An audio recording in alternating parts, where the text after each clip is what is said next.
안녕하세요, 잼블러입니다. 지난 승무패 63회차에서 1등 당첨자가 나오지 않으면서 11억 3천만 원이 이월되었는데요. 이번 영상 끝까지 보시고 대박의 행운을 가져가시길 바랍니다. 이번 승무패 64회차는 챔피언스리그 2라운드 경기로만 구성되었는데요. 그럼 일부 영상에서는 1번 경기부터 7번 경기까지 먼저 살펴보겠습니다. 첫 번째 경기는 이탈리아 세리에 A의 아탈란타와 벨기에 명문 클리브 브리에의 경기. 유럽 클럽 랭킹에서 17위와 19위로 상위에 랭크되어 있는 막상막하의 두 팀이 만났는데요. 아탈란타는 리그에서 2승 3무로 무패 행진을 이어가고 있지만 챔피언스리그 첫 경기에서는 파리 상제르맹에게 0대4로 완패당하며 충격을 받았습니다. 공격 전개는 살아있지만 강팀을 상대로 수비 집중력이 크게 흔들린 것이 약점으로 드러났습니다. 반면 클리브 브리에는 벨기에 주필러 리그에서 5승 2무 2패를 기록하며 2위에 올라 있는데요. 시즌 초반에는 다소 기복이 있었지만 최근에는 젊은 공격수들의 활약이 두드러지며 팀 분위기가 크게 달아올랐습니다. 특히 챔피언스리그 1라운드에서 모나코를 4대1로 완파하면서 더욱 자신감을 갖게 되었습니다. 브리에의 강점은 빠른 전환과 측면 스피드인데요. 리그에서도 평균 득점이 2골 이상을 기록할 정도로 공격력이 꾸준하고 리그 내 최다 슈팅팀 중 하나로 꼽히고 있습니다. 또 유럽 대회 경험 많은 시니어 선수들과 신의 공격수들이 조화를 이루며 팀의 활력을 불어넣고 있는데요. 양 팀의 맞대결 전적을 보면 지난 챔피언스리그 32강전에서 만나 브리에가 1, 2차전 모두 승리를 거두며 16강에 진출한 전적이 있습니다.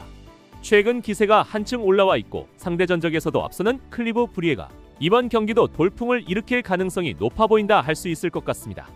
원정팀 클리브리의 1대2 승리를 예상합니다. 두 번째 경기는 잉글랜드 프리미어리그의 첼시와 포르투갈 프리메이라 리가의 명문 벤피카의 경기입니다. 유럽 클럽 랭킹에서도 첼시는 12위, 벤피카는 11호, 두 팀 모두 전통적인 강호로 평가받고 있는데요. 첼시는 리그에서 2승 2무 2패로 다소 기복 있는 출발을 보이고 있습니다. 공격에서는 새로운 자원들이 합류하며 활력을 불어넣고 있지만 수비 집중력이 흔들리는 장면이 잦아 불안 요소로 지적되고 있는데요. 특히 챔피언스리그 1라운드에서 바이에른 뮌헨에게 3대1로 패하며 기세가 또 한 번 꺾인 모습입니다. 반면 벤피카는 리그에서 5승 2무로 무패 행진을 이어가며 3위에 올라 있는데요. 리그 초반부터 공격진이 안정적으로 득점을 기록하고 있고 측면 돌파와 중원 장악력에서 강점을 보이고 있습니다. 다만 챔피언스리그 1라운드에서는 카라바흐에게 2대3으로 패하며 예상 밖의 충격을 받았을 것으로 보이는데요. 하지만 이 패배는 선수단에게 경각심을 주는 계기가 되었고 이번 경기에서 반등을 노리는 모습이 기대되기도 합니다. 양 팀의 맞대결 전적을 보면 지난 2025년 6월 클럽 월드컵에서 만나 1대1 무승부 이후 연장전에서 첼시가 연속 3골을 넣으며 4대1로 승리한 바 있는데요. 이 기록은 첼시에게 심리적 우위로 작용할 수 있을 것으로 보입니다. 하지만 최근 첼시는 잉글랜드 컵을 제외하곤 3연패를 당하고 있고 벤피카는 리그에서는 무패이지만 유럽 무대에서는 아직 흔들리는 모습을 보이고 있습니다. 전술적으로 첼시는 전방 압박과 빠른 연계를 통해 주도권을 잡으려 할 것이고 벤피카는 안정적인 빌드업과 세트피스를 무기로 맞설 전망인데요. 하지만 이번 경기는 결국 첼시가 홈에서 저번 맞대결처럼 극적인 골 연출을 하지 못한 채 1대1 무승부로 경기를 마치지 않을까 예상해봅니다. 세 번째 경기는 스페인 라리가의 아틀레티코 마드리드와 독일 분데스리가의 아인트라흐트 프랑크푸르트의 맞대결입니다. 유럽 클럽 랭킹에서도 아틀레티코는 11위, 프랑크푸르트는 14위에 올라 있는 만큼 상위권 전력의 대결이라 할 수 있겠는데요.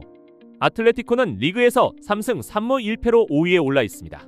특유의 조직적인 수비와 역습 전개는 여전히 강점이지만 경기 후반 집중력 저하가 아쉬운 대목인데요. 특히 챔피언스리그 리버풀과의 1라운드에서 후반 추가 시간에 반다이크에게 결승골을 내주며 패한 아틀레티코로서는 큰 아쉬움으로 남았습니다. 상대할 프랑크푸르트는 분데스리가에서 3승 2패를 거두며 4위에 올라 있는데요. 지난 시즌보다 한층 짜임새 있는 전술로 리그 초반 좋은 흐름을 만들고 있습니다. 챔피언스리그 1라운드에서는 갈라타사라이를 5대1로 대파하며 강력한 공격력을 과시했는데요.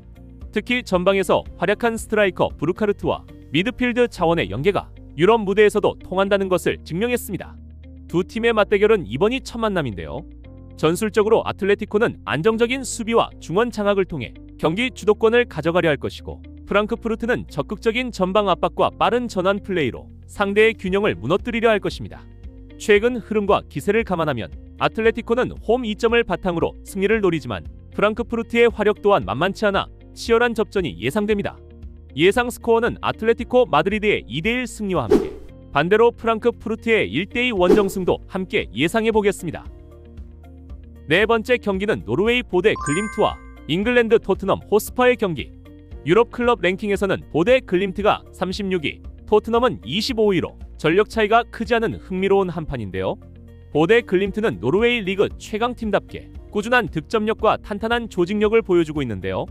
챔피언스리그 1라운드에서는 슬라비아 프라하와 2대2 무승부를 기록하며 끈질긴 경기력을 증명했습니다.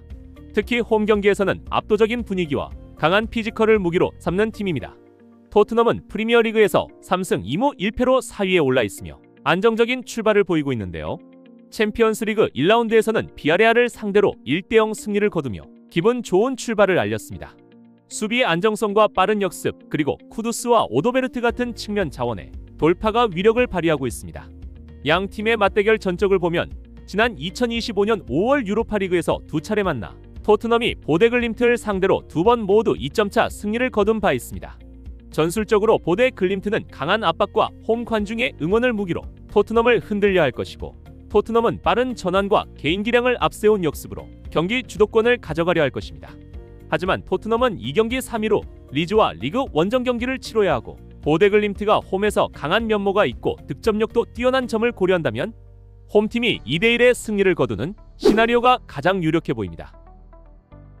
다섯 번째 경기는 프랑스 올랭피크 마르세유와 네덜란드 에레디비시의 아약스의 경기.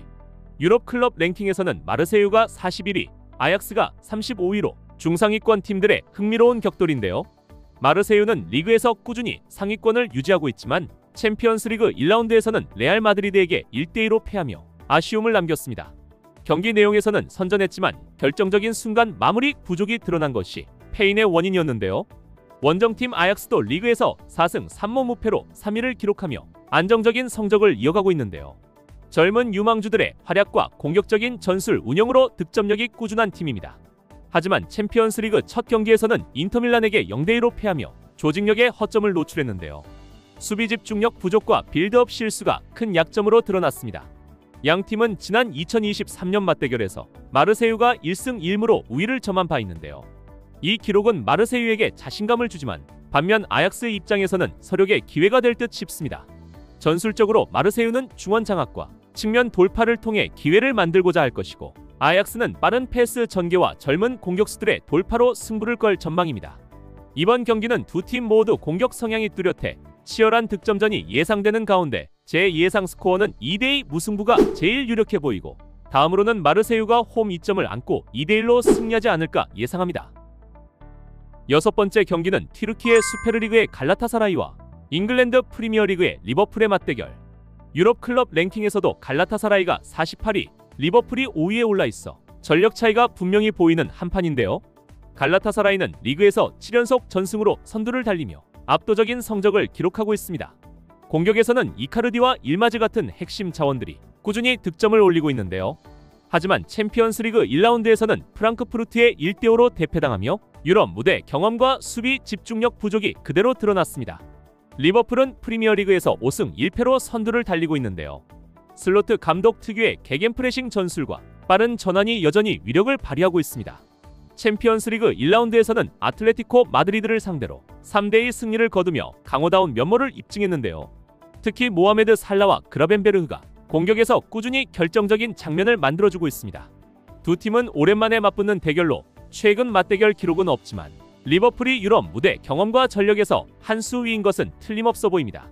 전술적으로 갈라타사라이는 홈팬들의 열광적인 응원을 등에 업고 공격적으로 나설 가능성이 높지만, 리버풀은 강한 압박과 빠른 역습으로 상대의 수비 뒷공간을 공략할 것으로 보이는데요. 이번 경기는 갈라타사라이가 홈에서 의외의 저력을 보여줄 수도 있겠지만 리버풀이 전력 우위를 바탕으로 승리를 가져갈 가능성이 높아 보입니다. 예상 스코어는 리버풀이 3대1, 2점차 이상의 승리를 가져갈 것으로 예상됩니다. 일곱 번째 경기는 벨기에 클럽 위니옹 생질로아즈와 잉글랜드 프리미어리그의 뉴캐슬 유나이티드의 대결입니다. 이번 경기는 브뤼셀의 로토파크에서 열리는데요. 공식적으로는 중립 경기장으로 치러지지만 벨기에 땅이라는 점에서 위니옹에겐 심리적 이점이 될 것으로 보입니다. 위니옹은 이번 시즌 벨기에 리그에서 7승 2무 무패의 강세를 보이고 있고, 챔피언스리그 1라운드에서는 강호 아인트호벤을 상대로 원정 3대1 승리를 거두며 유럽 무대에서도 존재감을 과시했는데요. 짧은 패스 전개와 강한 압박, 그리고 젊은 공격수들의 활약이 팀의 강점으로 꼽힙니다. 반면 뉴캐슬은 프리미어리그에서 1승 3무 2패로 15위에 머물며 기대에 못 미치는 출발을 보이고 있는데요. 챔피언스리그 첫 경기에서는 바르셀로나에 1대2로 패배하며 유럽 무대에서도 아쉬운 시작을 보였습니다. 전술적으로 위니용은 빠른 측면 돌파와 중원 압박을 강조하며 주도권을 잡으려 할 것이고, 뉴캐슬은 브루노 기마랑이스 등 중원의 핵심 자원을 중심으로 안정적인 빌드업을 통해 반격을 노려야 할 것입니다. 하지만 최근 팀 분위기와 공격 공백을 감안하면 위니용이 좀 더 우세해 보이는데요. 예상 스코어는 위니용의 2대1 승리와 함께 대안으로는 팽팽한 흐름 끝에 1대1 무승부까지 함께 예상해 보겠습니다.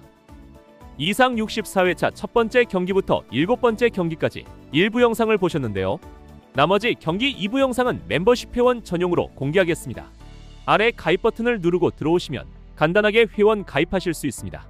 멤버십 회원이 되시고 11억 3천만 원이 이월된 이번 회차에 1등 당첨자 주인공이 되시길 바랍니다. 시청해주셔서 감사합니다. 잼블러였습니다.